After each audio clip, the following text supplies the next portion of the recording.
were not hers. Oh. It was like she had stolen them out of her sorority. This goes back like it was like early 20s. This I like. It's like she was going to blackmail they were her like sisters. Actual, because they weren't hers, and they were different handwritings, but they were legitimate diaries, and she had like 9 of them in a box, and I'm like, where did you get these? And why do you have these? Hear me out. Did you look at the dates at all? Yeah. Were they all the same? Like they were time? not Anne Frank. Maybe she bought. No, I don't mean like that. But maybe she got them at like thrift store. Maybe she collects them and thinks it's Who really sells cool. diaries? You donate them and they get like an estate sale or something. Like maybe so she thought you're that on was the cool. side of the I'm on the side of diary definitely wanting to know so why. You think that's kind of interesting that you could go around and get. Are there diaries at like yard sale? Is that? I mean, I guess why not? If you die and you have an estate. See, now she's suddenly really interesting, and you're getting. I was just like, she's a psychopath. Why did you have all the diary? And I didn't know what to say. I was like, did she want me to find these? Did she leave these behind intentionally? I just felt like I was a part of something that I shouldn't have been a part of.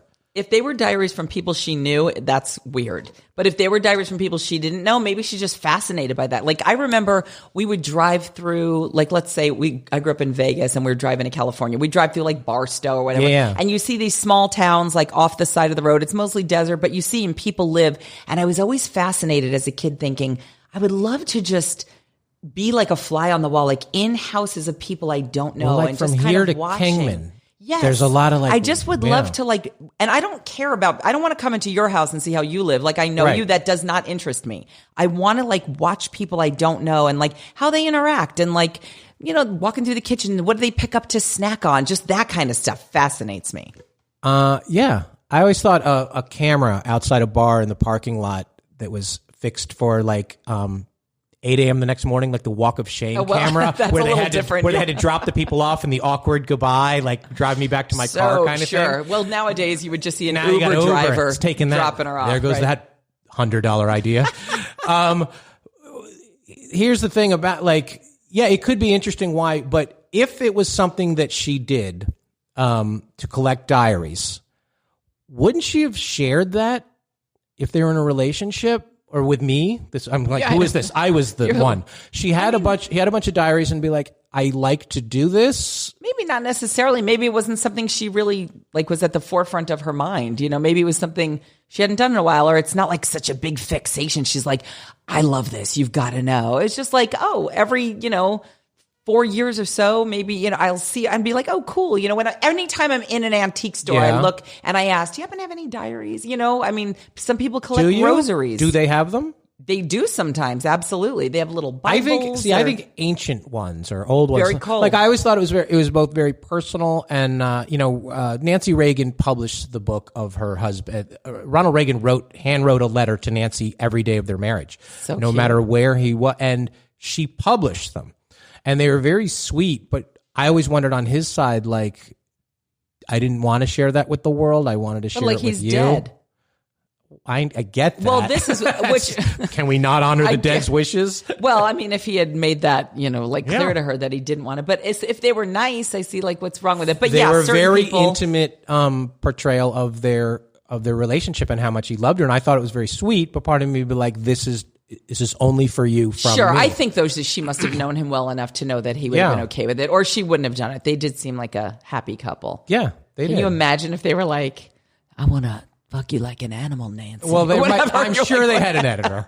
I know. They probably left out the weird ones. Yeah, by the way, what is that weird lump? We've got to get that checked or whatever. You're like, can we leave that out? Thanks. Yeah. Can you pick something on the way? They didn't have that, but I thought it was sweet. Enclosed is a photo of you and your cellulite getting ready in the mirror. Are you going to let that go? That was so weird to me. Was it a digital photo or was it back like a Polaroid? It wasn't a Polaroid. It was definitely digital. But God, I don't 100% remember, which tells you it wasn't like that impactful. It was just something that I was like, okay about. I just thought I don't care for this. I don't even think I ever brought it up to him. I was just like, Was there a point in your weight loss journey? Can I talk about that for a second? Yeah, sure. Where you were like, I'm going to make it to where I want to be?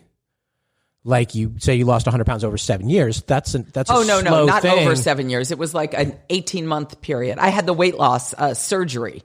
And so it was like 18. What is that?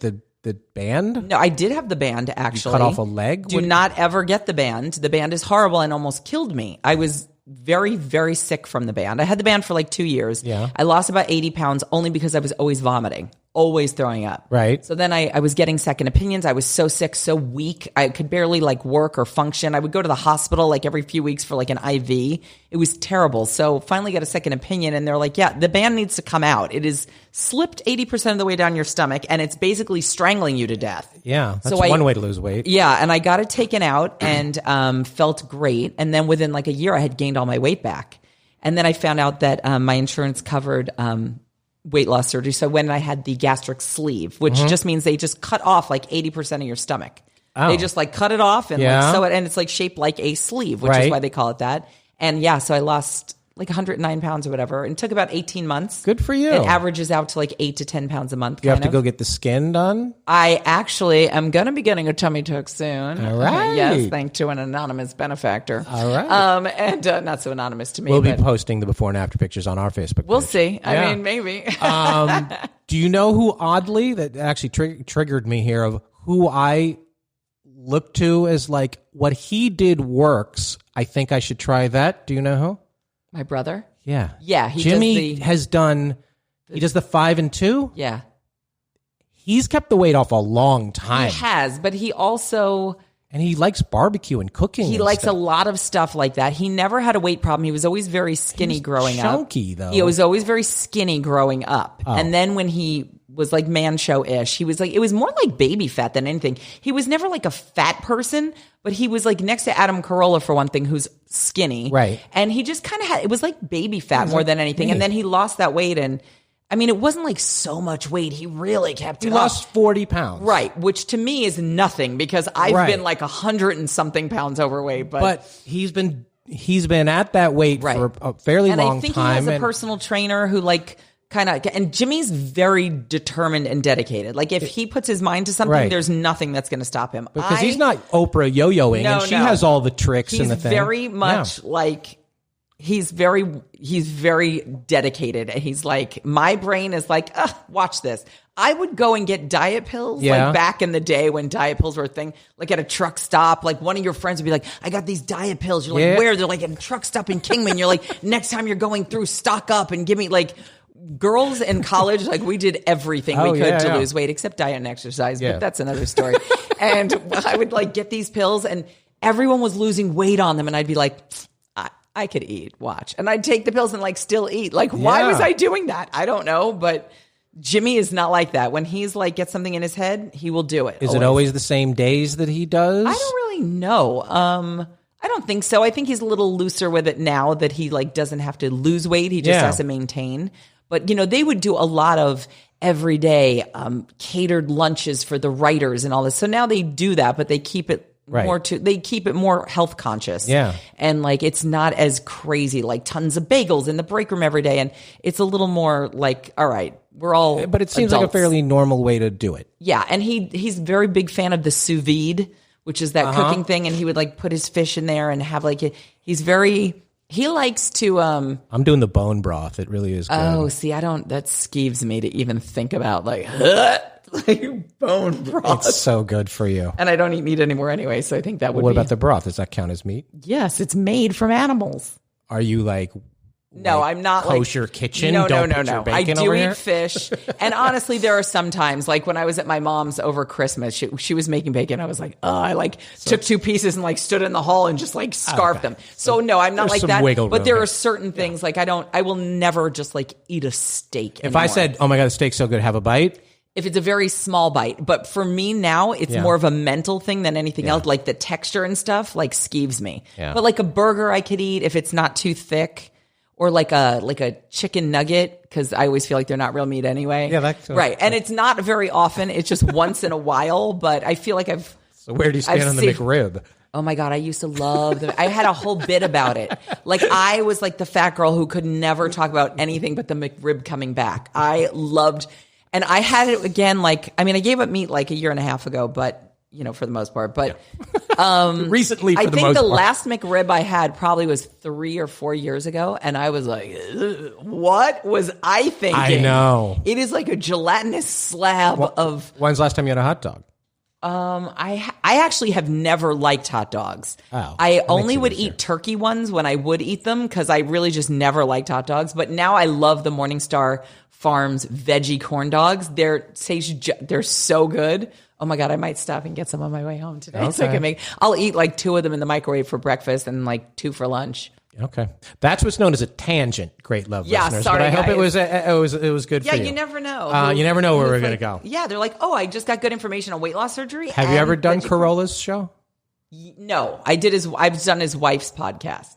If you do Adam's show, you have to be prepared for any tangent. Hello, Adam's whole life is a tangent, right? Or any conversation with him, and you just have to be like, how did we get down? Like here? You honestly have to just do yourself that favor and not even make any sidebar with him. Otherwise, you will totally forget. How did we get down this road?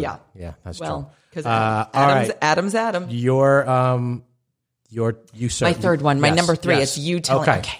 I hope this is a good one. Do like an accent or something this time. Okay. Play wild with me. Okay, here we go. Wait, I go? It's you. Yeah, you're number 3. Okay. Mm-hmm. And this is Mark via... Mark with a K or a C? Mark with a K. Oh, thank God. Via the Facebook page. Huh. Do you want an accent of some kind? Sure.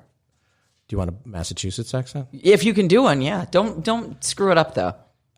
I can't do this one. I want to play it straight. You just made me nervous. I do it. I look every opportunity to say wicked, pissa, awesome, but I couldn't do it. Your father's a cop. All right, Mark. It's Mark via the Facebook page.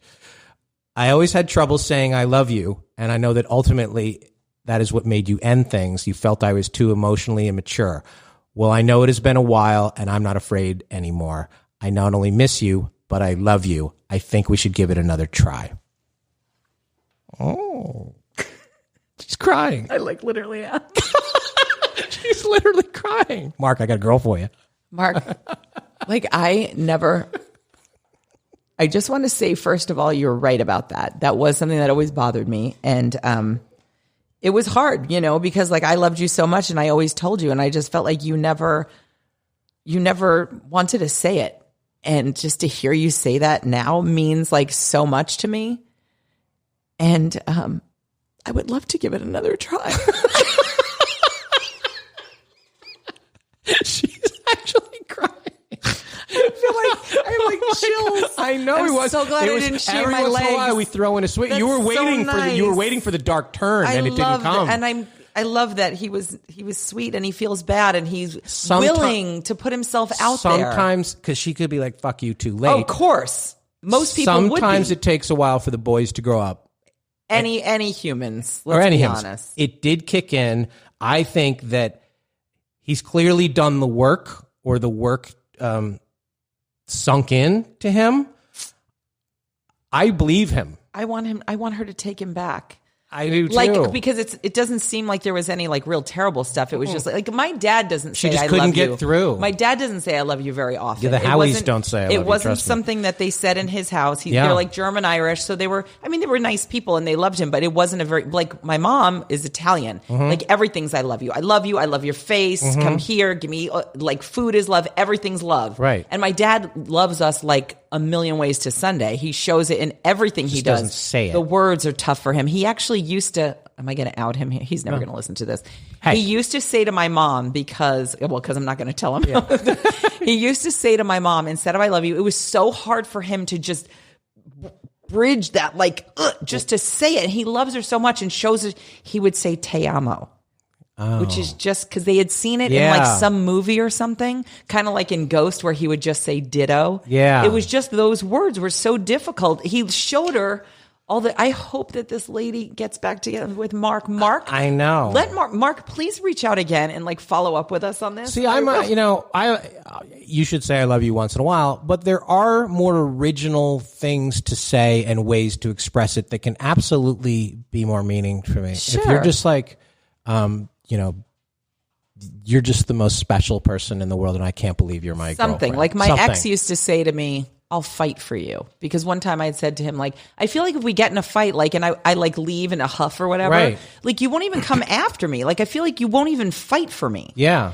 And so he used to text me just every once in a while and say, hey, I'll fight for you. And now at the end of our relationship, Yeah. I said to him, it's funny because you always used to say to me, you'll fight for me. And that meant so much to me until I realized you didn't mean you would fight for me. You meant you would fight with me. Yeah. And he was like, And I'm like, well, I mean,